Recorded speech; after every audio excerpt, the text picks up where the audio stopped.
दोस्तों, इजराइल जहां एक के बाद एक दुश्मनों का सामना करता हुआ जंग में आगे बढ़ रहा है, वहीं अब उसे अपने लोगों की नफरत भी बर्दाश्त करनी पड़ रही है, क्योंकि इजराइल के पूर्व प्राइम मिनिस्टर और यहाँ की जनता बेंजामिन को कुर्सी से हटाना चाहती है। आखिर ईरान ने इजराइल के साथ साथ अमेरिका को भी निशाने पर क्यों लिया हुआ है? अमेरिका के कितने ठिकानों पर ईरान की निगरानी है? ईरान की कौन सी ताकत देख इजराइल और अमेरिका दोनों के पसीने छूट रहे हैं? अगर आप भी जानना चाहते हैं इन सारे सवालों के जवाब, तो बने रहिए वीडियो में एंड तक हमारे साथ। फ्रेंड्स, शुरुआत में जब इस जंग का आगाज हुआ तो इजराइल के संग संग ज्यादातर देशों का भी यही मानना था कि हमास जैसे छोटे संगठन का इजराइल के सामने ज्यादा दिन तक टिक पाना बहुत मुश्किल है, और मुश्किल ही नहीं, ये नामुमकिन भी हो सकता है। लेकिन जैसे जैसे दिन बढ़े, दुश्मनी बढ़ी, वैसे वैसे हमास की ताकत भी बढ़ती चली गई और एक के बाद एक साथी हमास के सपोर्ट में आ खड़े हुए। आप तो जानते हैं कि हमास के साथ कोई रहे या ना रहे, लेकिन ईरान हमेशा साथ रहता है, और इसी के सपोर्ट से न सिर्फ हमास ने इस जंग की शुरुआत की, बल्कि 1 महीने से ज्यादा वक्त गुजर जाने के बाद भी इजराइल के सामने झुका नहीं और उसको बराबरी की टक्कर दे रहा है। जहां हमास के समर्थन में ईरान खड़ा है, वहीं अमेरिका भी इजराइल का साथ निभा रहा है, और इसने तो इजराइल के सपोर्ट में भूमध्य सागर में अपने युद्ध पोत भी तैनात कर दिए हैं। अमेरिका के सपोर्ट के अलावा इजराइल भी किसी से कम नहीं है, बल्कि इसने भी अपने हथियारों का जखीरा तैयार कर रखा है। अब तक इजराइल ने भी मिसाइल, ड्रोन सबका नजारा दिखा दिया है, और इसके खतरनाक टैंक्स उत्तरी गाजा में अपने दुश्मन की ताक में लगे हुए हैं और उन्हें चुन चुन के मौत के घाट उतार रहे हैं। गाजा में इस तूफान के दौरान ही इजराइल के मंत्रियों ने बेंजामिन नेतन्याहू से कहा था कि वो परमाणु बम का इस्तेमाल कर गाजा पट्टी को मिट्टी में मिला दें, लेकिन नेतन्याहू ने इस सलाह को इग्नोर कर दिया और अपने तौर तरीकों से इस जंग को आगे बढ़ाया। इस बयान पर तो एर्दोआन, जो कि टर्की के राष्ट्रपति हैं, उन्होंने भी अपने कड़वे बयान से इजराइल को निशाने पर लिया और कहा कि नेतन्याहू से पूछता हूं कि क्या तुम्हारे पास एटम बम है या नहीं, और अगर हिम्मत है तो वो खुलकर इस बात का दावा करे कि उनके पास एटम बम है। लेकिन वो नहीं करेगा। खैर, उसका अंत तो पक्का है, चाहे वो एटम बम का लोगों के सामने दावा करे या फिर ना करे। टर्की का ये गुस्सैल रूप देखकर तो इजराइल के भी छक्के छूट गए, क्योंकि जो बात उसने अपने दुश्मनों से छुपा के रखी थी वो अब खुलकर इनके सामने आ गई है। जहां टर्की इजराइल के खिलाफ आवाज उठा रहा है, वहीं ईरान भी इजराइल से खुलकर दुश्मनी निभाता हुआ नजर आ रहा है। ईरान चाहता है कि इजराइल का नामो निशान मिटा दिया जाए, ताकि फिलिस्तीन और हमास के लड़ाके सुकून से अपनी जिंदगी गुजार सकें।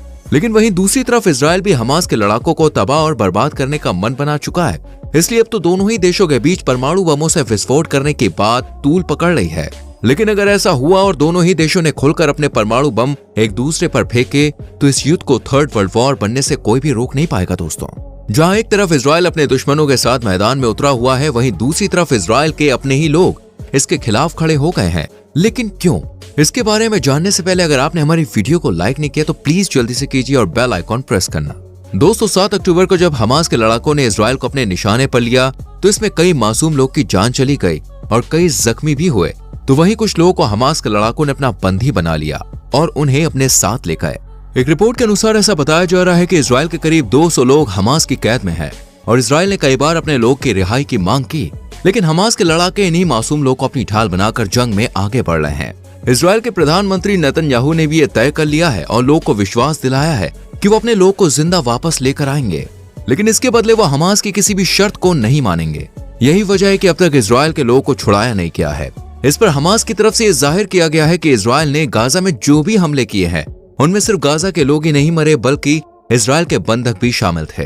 अपने लोग को खोने का डर इजराइल के लोग के चेहरे पर भी साफ झलक रहा है, और यही वजह है कि अब अपने ही लोग इजराइल के खिलाफ आवाज उठा रहे हैं, क्योंकि नेतन्याहू ना तो इन लोगों को बचाकर घर ला पा रहे हैं और ना ही इस जंग को रोकने या जीतने में सक्षम हो पा रहे हैं। इस पर इजराइल के पूर्व प्रधानमंत्री ने भी कह दिया है कि बेंजामिन नेतन्याहू को प्रधानमंत्री की कुर्सी से हटा देना चाहिए और उनकी जगह विपक्षी टीम में से किसी को प्रधानमंत्री चुना जाना चाहिए, क्योंकि बेंजामिन तो इस युद्ध को संभालने में पूरी तरह से नाकामयाब हो रहे हैं। 7 अक्टूबर के बाद से ही बेंजामिन पर सवालों की बौछार हो रही है, क्योंकि मोसाद, जो कि इजराइल की सबसे ताकतवर और खुफिया एजेंसी है, उसने भी अपना काम सही से नहीं किया है और उसी की नाक के नीचे ईरान और हमास ने इतने बड़े प्लान को अंजाम दे दिया। इसमें सरासर नेतन्याहू की ही गलती मानी जा रही है।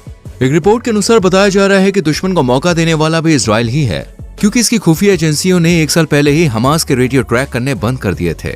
उनका ये मानना था कि हमास कुछ नहीं कर सकता, और ऐसे में रेडियो सिग्नल को ट्रैक करने का क्या ही मतलब है।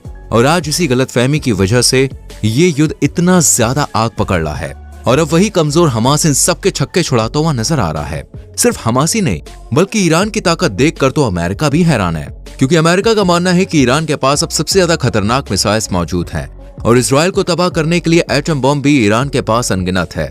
ईरान के परमाणु ठिकानों को लेकर इंटरनेशनल एटॉमिक एनर्जी एजेंसी ने खुफिया रिपोर्ट जारी की है, जिसके मुताबिक बताया जा रहा है कि ईरान ने 60% तक यूरेनियम इकट्ठा कर लिया है और इसी का इस्तेमाल करके ईरान लगभग 3 एटम बॉम्ब बनाएगा।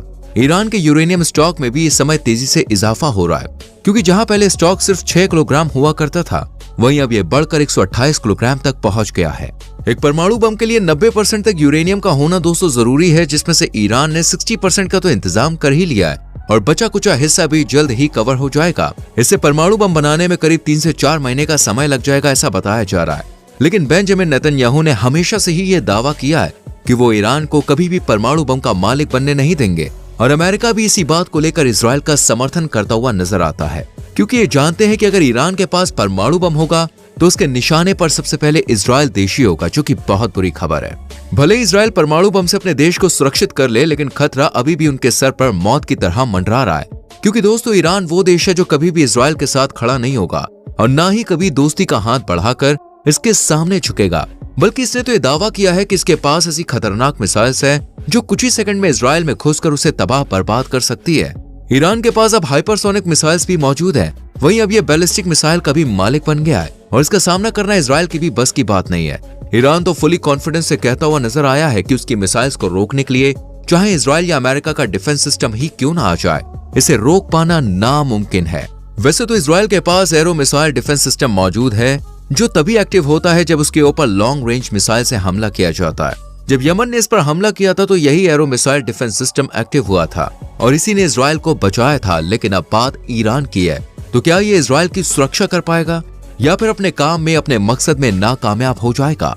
क्योंकि इस टाइम जो ईरान ने अपने घातक रूप और हथियार दिखाए हैं, उससे यही साबित होता है कि ईरान के पास इतनी ताकत है कि वो इजराइल को खत्म कर सकता है। ये वो समय है जब इजराइल में हर जगह परमाणु बम का खौफ फैला हुआ नजर आ रहा है। इस टाइम हमास के हमलों से ज्यादा खौफ ईरान की मिसाइल का दिख रहा है। ईरान के आसपास अमेरिका के कई मिलिट्री बेस मौजूद हैं और इनमें करीब 40,000 से ज्यादा सैनिक तैनात हैं, जो ईरान पर नजर रखे हुए हैं। अमेरिका ने खाड़ी इलाकों में अपने सबसे खतरनाक हथियार तैनात कर रखे हैं, जैसे F-16, F-15। कहीं न कहीं ईरान को भी अमेरिका के इन खतरनाक हथियारों और बेस का डर सता रहा है और उन्हें शक भी है कि ईरान इन्हीं बेस से ईरान की हर एक्टिविटी पर नजर रखता है। इसलिए अब इजराइल के साथ साथ अमेरिका भी ईरान के निशाने पर है और जल्द ही ईरान की तरफ से कोई बड़ी खबर सामने आ सकती है। वैसे आपको क्या लगता है दोस्तों, क्या ईरान इजराइल को हरा पाएगा या फिर अमेरिका उसे बचा लेगा? जो भी आपकी राय हो कमेंट सेक्शन में जरूर लिखें। लेकिन हम तो यही कहेंगे, किसी भी युद्ध से कभी भी किसी का भला नहीं हुआ है। इससे सिर्फ और सिर्फ 2 देशों को नुकसान नहीं होता है, बल्कि पूरी दुनिया में इसका इम्पैक्ट कहीं ना कहीं देखने को मिलता है। ये जितनी जल्दी युद्ध रुक जाए उतना ही अच्छा है सभी के लिए। अगर आपको वीडियो अच्छी लगी हो तो लाइक और शेयर करना और चैनल को सब्सक्राइब करके बेल आइकन प्रेस करें, जिससे आने वाली वीडियोस के नोटिफिकेशंस आपसे मिस ना हो।